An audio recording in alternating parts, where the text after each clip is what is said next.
Desde que tengo memoria, solo he tenido un sueño en convertirme en futbolista profesional. Recuerdo las tardes interminables en el patio de mi casa, con una pelota desgastada que era mi posesión más preciada. Pateaba contra la pared, imaginando que era el último minuto de la final del Mundial y que yo, con un gol agónico, le daba la victoria a mi equipo. Mis padres siempre me apoyaron, me compraban balones nuevos, uniformes de mis ídolos y me llevaban a cada partido del equipo local. Sus ojos brillaban de orgullo cada vez que marcaba un gol en las ligas infantiles. A los 10 años, entré en la academia de fútbol de mi ciudad. Era un lugar mágico, lleno de chicos que compartían mi misma pasión. El olor a césped recién cortado, el sonido del balón al ser golpeado, los gritos de ánimo de los entrenadores. Todo aquello era mi mundo. Me esforzaba más que nadie. Mientras mis amigos salían a jugar o iban a fiestas, yo me quedaba entrenando hasta que el sol se ocultaba. Quería ser el mejor, no por vanidad, sino porque sentía que el fútbol era la única forma en que podía expresarme de verdad. Cada regate era una palabra, cada pase una frase y cada gol un poema. Los años pasaron y mi dedicación empezó a dar frutos. Fui capitán de mi equipo, ganamos varios torneos juveniles y empecé a llamar la atención de algunos ojeadores. Recibí mis primeras pruebas para equipos de categorías inferiores. Estaba eufórico. Sentía que mi sueño estaba al alcance de la mano. Sin embargo, el fútbol profesional es un mundo increíblemente competitivo. En cada prueba me encontraba con cientos de chicos igual o más talentosos que yo. La presión era inmensa, un mal control, un pase fallido, y podías quedar descartado. La primera vez que me rechazaron, sentí un golpe en el estómago. El entrenador me dijo que tenía talento, pero que me faltaba físico. Vuelve el próximo año, chico, cuando hayas crecido un poco, me dijo con una palmada en la espalda que se sintió más como un empujón hacia la salida. No me rendí en ese año. Me dediqué a fortalecer mi cuerpo. Iba al gimnasio todos los días, seguía una dieta estricta y trabajaba en mi resistencia. Al año siguiente, volví a la misma prueba. Estaba más fuerte, más rápido. Pero esta vez el veredicto fue otro: eres bueno. Pero buscamos un jugador con un perfil diferente. Y así comenzó un ciclo de pruebas y rechazos que se repitió durante años. Cada no era una herida en mi confianza. Empecé a ver cómo muchos de mis compañeros de la academia, chicos con los que había crecido jugando, comenzaban a abandonar. Algunos se centraban en sus estudios, otros simplemente se cansaban de intentarlo. Yo me negaba a rendirme. El fútbol era mi vida. ¿Qué más podía hacer? Pero la duda, esa pequeña voz en mi cabeza, comenzaba a susurrar cada vez más fuerte. ¿Y si no eres lo suficientemente bueno? ¿Y si estás perdiendo el tiempo? Llegaron los 18 años, la edad en la que muchos futbolistas ya están debutando en primera división.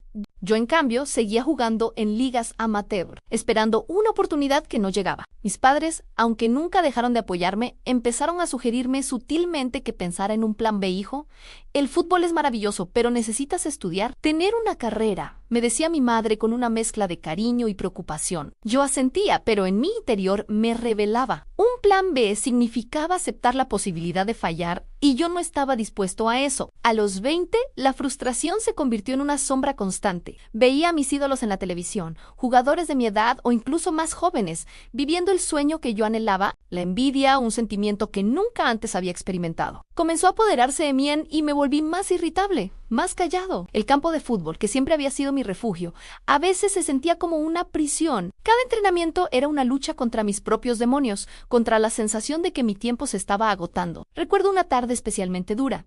Acababa de recibir otra negativa por correo electrónico. Ni siquiera se habían molestado en llamarme. Me senté en el vestuario, solo, y por primera vez en mucho tiempo lloré. Lloré de rabia, impotencia, de sentir que todo mi esfuerzo no había servido para nada. En ese momento, estuve a punto de tirar la toalla. Pensé en llamar a mis padres y decirles que tenían razón, que buscaría un trabajo normal, que me matricularía en la universidad. Pero entonces algo dentro de mí se encendió. Recordé al niño que jugaba contra la pared, al adolescente que renunciaba a las fiestas por entrenar. Recordé la mirada de orgullo de mis padres. ¿Iba a dejar que todos esos años de sacrificio se fueran por la borda por una serie de rechazos? Me levanté, me sequé las lágrimas y me miré en el espejo. El reflejo me devolvió la imagen de un joven cansado, pero con una llama de determinación en los ojos. No, aún no había terminado. Decidí que lo intentaría una última vez, pero esta vez lo haría de manera diferente. Junté todos mis ahorros y compré un billete de avión a un país con una liga menos competitiva, pero donde sabía que podría haber una oportunidad. Era una apuesta arriesgada, casi una locura. Iba solo,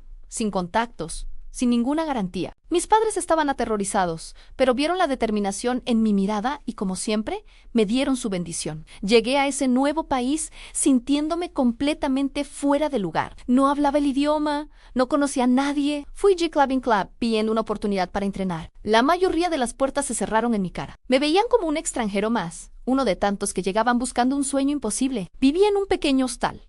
Comía lo más barato que encontraba. Y cada día sentía el peso de la soledad y la incertidumbre. Hubo días en los que pensé que había cometido el peor error de mi vida. Finalmente, después de semanas de insistencia, un pequeño club de segunda división accedió a darme una prueba. No era el Real Madrid ni el Barcelona, pero para mí era el estadio más grande del mundo. Llegué al entrenamiento con mis viejas botas y el corazón, latiendo a 1000 por hora, era mi última bala. Puse en esa prueba todo lo que tenía. Cada carrera, cada pase, cada disparo lo hice como si mi vida dependiera de ello, porque en cierto modo, así era. Al final del entrenamiento, el entrenador, un hombre viejo con rostro serio, me llamó a su despacho. Esperaba lo peor. Me senté frente a él, preparándome para otro no. Pero en lugar de eso, me miró fijamente y dijo unas palabras que nunca olvidaré, chico. No sé de dónde vienes, pero juegas con un hambre que no he visto en mucho tiempo. Tienes una semana de prueba con el primer equipo.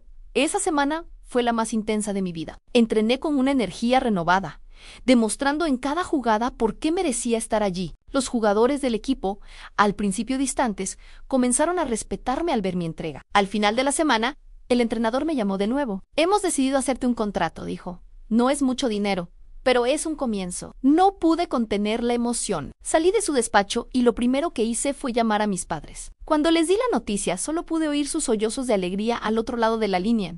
Ese fue el comienzo. Mi primer partido como profesional fue un sueño hecho realidad. Cuando pisé el césped y escuché el murmullo de la multitud, sentí que todos los años de lucha habían valido la pena. Marqué un gol en mi debut. Al celebrar, corrí hacia la esquina y miré al cielo, agradeciendo a la vida por esa segunda oportunidad. Hoy, varios años después, sigo jugando profesionalmente. He tenido la oportunidad de jugar en estadios más grandes, de ganar algunos títulos y de representar a mi país. Pero nunca olvido de dónde vengo. Nunca olvido al niño que soñaba frente a una pared, ni al joven que lloró en un vestuario. Esa historia, mi historia, es la que me impulsa cada día a seguir luchando. Porque aprendí que los sueños no tienen fecha de caducidad y que el verdadero fracaso no es caer, sino negarse a levantarse. Si tienes un sueño, por muy lejano que parezca, no dejes que nadie, ni siquiera tú mismo, te diga que es imposible. La perseverancia es la llave que abre las puertas más pesadas. Gracias por acompañarme en esta historia. Si te ha inspirado, no olvides darle a me gusta,